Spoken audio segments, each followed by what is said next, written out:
in security, we have a lot of different teams. We have red teams, we have blue teams, purple teams. This talk is about the security team that few people think about, but that has the potential to be the most influential security team in the organization, and that's the board of directors. If you think that the board has little to do with security, then this talk is for you. So a lot of people think that the CEO is the most important person, or the one who's ultimately in charge of the organization, but that's not the case for public companies. There, the board of directors is actually above the CEO, and they represent the shareholders in ensuring that the objectives of the organization are met, that it's on course. And boards are powerful because they can, among other things, direct the budget of the organization, and they can set the priorities for the organization. They can set the risk tolerance for the organization, and that includes security risk.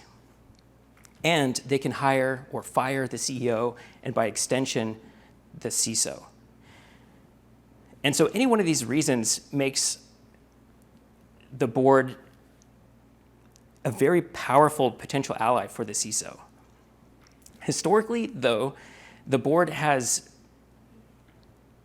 would no sooner concern itself with information security than they would with, say, janitorial services. But there's been a number of trends that have happened recently that have slowly changed the board's view towards security. And the first one is the number of high-profile breaches in the news affecting virtually every industry. And this has gotten the attention of boards of directors.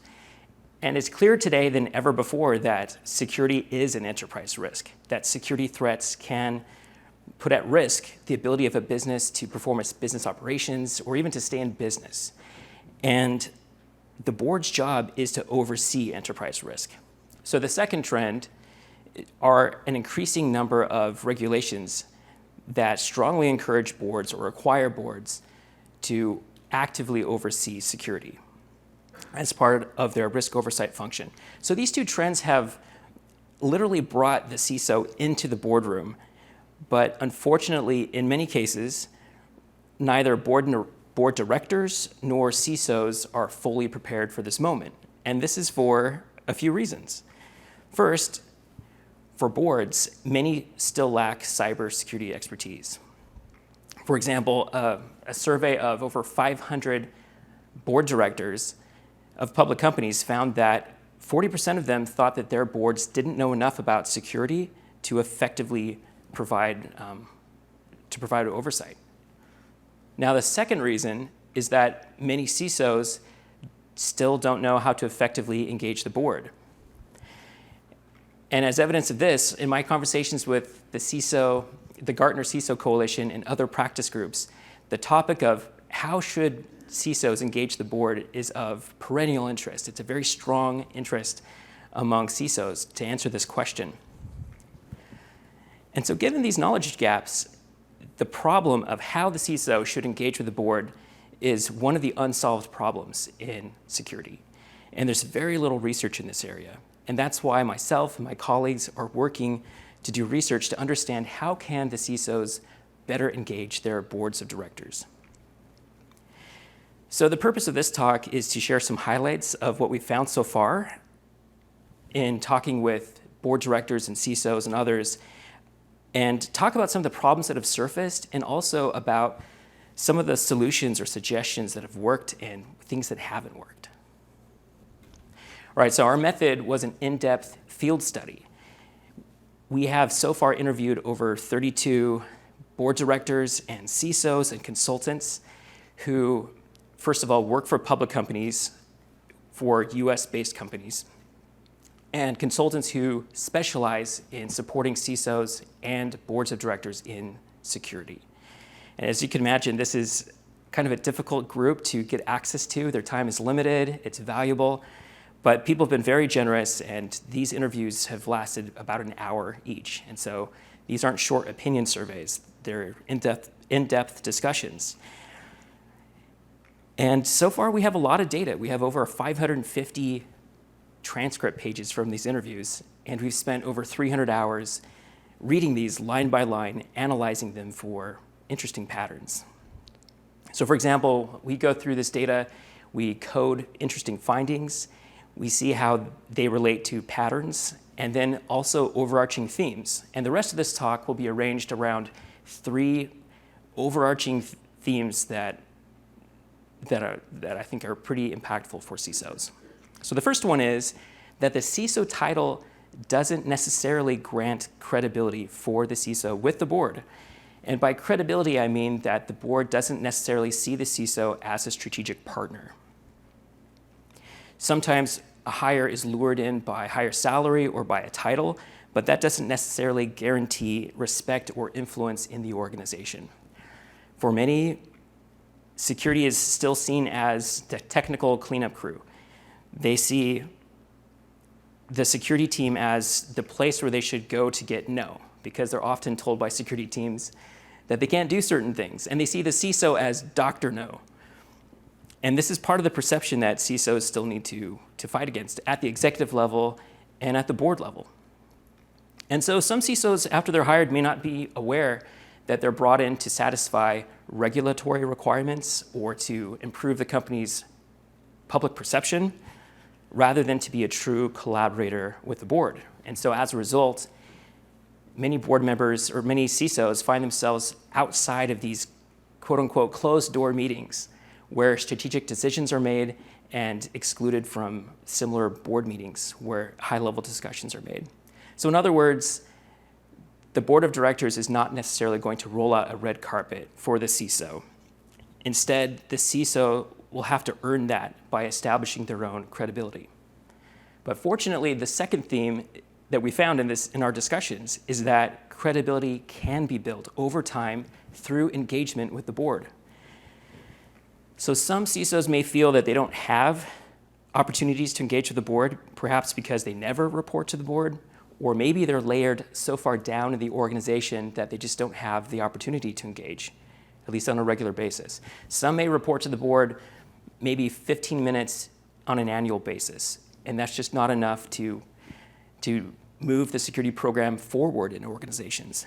So it's like a chicken and the egg problem where you have to engage with the board and educate them so that they can be aware of and appreciate security risks. But until they appreciate security risks, they're not going to want to grant the CISO access to the board. However, although a lot of CISOs think they don't have access to the board directly, in fact, they do, indirectly through a dotted line. And perhaps they have to work through the CEO or through another established role through approved channels. But the point is that the CISO needs to be the one who is proactively establishing the relationship with the board.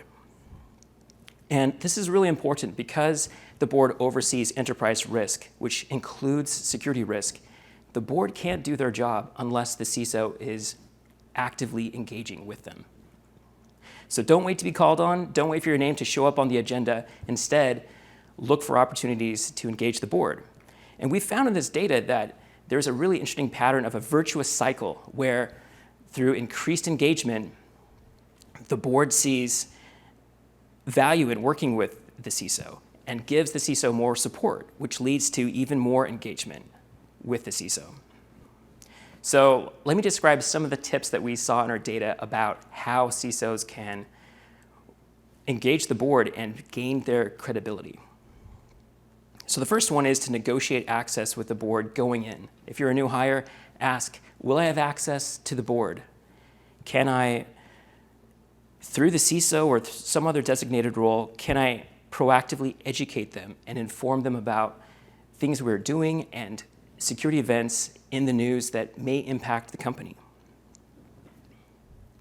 Another tip is to find out what makes each board member tick. Learn about their background, their industry, determine each board member's level of technical experience, and that may not include their security expertise. One way to do this is to ask the security teams at organizations where that CISO, where that board member works, or where that board member also serves on a board, and ask those security teams at those other organizations, what experiences have you had? What security incidents have you seen? For example, if there was a significant ransomware event that can really color a board member's outlook. And that's important to know what experiences these board members have had in other places. Another tip is to build relationships with stakeholders. So many CISOs may see their stakeholders as their direct reports, for example, the CIO or the CFO, for example. But there are many other people who interface with the board. For example, general counsel or head of HR or many other roles. And each one of these people can potentially be a channel or avenue to indirectly interact with the board. And this is why many people see the building of relationships as one of the most important tasks for a CISO to accomplish. And it should be part of the job description, and oftentimes it's not. Another tip is to proactively share information with the board. If there's a security event in the news that may have bearing on the company or may be of interest to the board, to proactively prepare something to provide to the board before they contact you and ask questions. And periodically check in with the board collectively as well as individually to share this type of information. And similarly, to pre-arm the CEO if an event happens, to say, you may get asked questions by the board about this event. This is how it could affect us, or this is why it wouldn't affect us. This is why it doesn't apply. But I'm going to pre-arm you anyway with these talking points. And by doing this, you're more likely to be seen by the CEO as a counselor, as someone, as a resource that the CEO can go to if they're asked questions by the board that they don't have the answers to. And this final tip, which I love, is for your security team to become the board's geek squad. Say to the CEO, I'm the new CISO here. I want to provide a service to the board. I want to send a couple people from my security team to check out the security of the board members' social media accounts. For example, are they using two-factor authentication or something like that? And one of the indications that this type of approach is working is if you're contacted by a board member who says that their granddaughter's Facebook account was hacked and they want you to fix it even though you don't work for Facebook. And this might seem like a menial task for a CISO, but it's valuable because it shows that, one, the board thought of you as a resource, and two, they think you can fix it. And even if you can't fix it, you can explain to them what's going on. So once CISOs have established a communication channel with the board, how should they communicate? In either presenting or in writing. And here's a few points that emerged from our data. One is to explain the risk in context of the business. So this could involve using MBA speak, but that's just part of it. A bigger issue is to understand this particular business, your particular business, and how security risk influences the business and its revenue streams, for example. Another is to understand what motivates the board. So we as security professionals love threat reports like this because they're compelling and they have very interesting data. But what motivates security professionals like us will not necessarily motivate the board. In fact, this is a level of detail that they're probably not interested in and that you should avoid going to this level of detail. For example, one CISO said that it took him a long time to realize that the board just doesn't care about my vulnerability management program. They really don't. And that's because the board's not at the operational level, they're at the governance level. So instead, they care about things like, is the security program under control or not? Is the maturity of the security program improving or not? Is the CISO accomplishing goals on their roadmap? Another point is to not use fear. It's really easy to talk fear. It's difficult to talk results and what you're doing. And it's much more effective to actually explain what you're doing, to show progress, than it is to spend a lot of time saying, if we don't do this, this really bad thing can happen. Because eventually the board will tune you out and you as a CISO will lose credibility. One CISO we spoke with is very careful to never use fear as a lever. And at the end of one presentation to the board, a board member made this comment, which I think is really interesting. She said, I sit on a lot of boards, and it's very refreshing that you recognize the risk, but you're not creating fear. Instead, you're telling us about what you're doing to address the risk, and you're giving us confidence that you're doing the right things. Once a CISO gains the trust of the board, builds a relationship with the board, they can serve as a coach. And this, I think, is fascinating because you don't see this with any other executive relationship. The board doesn't need to be coached on how to understand financial statements, but the board does need to be coached on security fundamentals and how those fundamentals influence the business. And this can happen in a number of ways. For example, CISOs provide what they call Security 101 training, where they talk about security fundamentals to provide a common baseline or a common understanding for all the board members.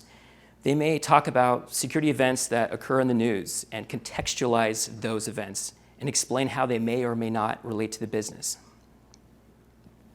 Over time, these kinds of training sessions can significantly improve the board's sophistication in security.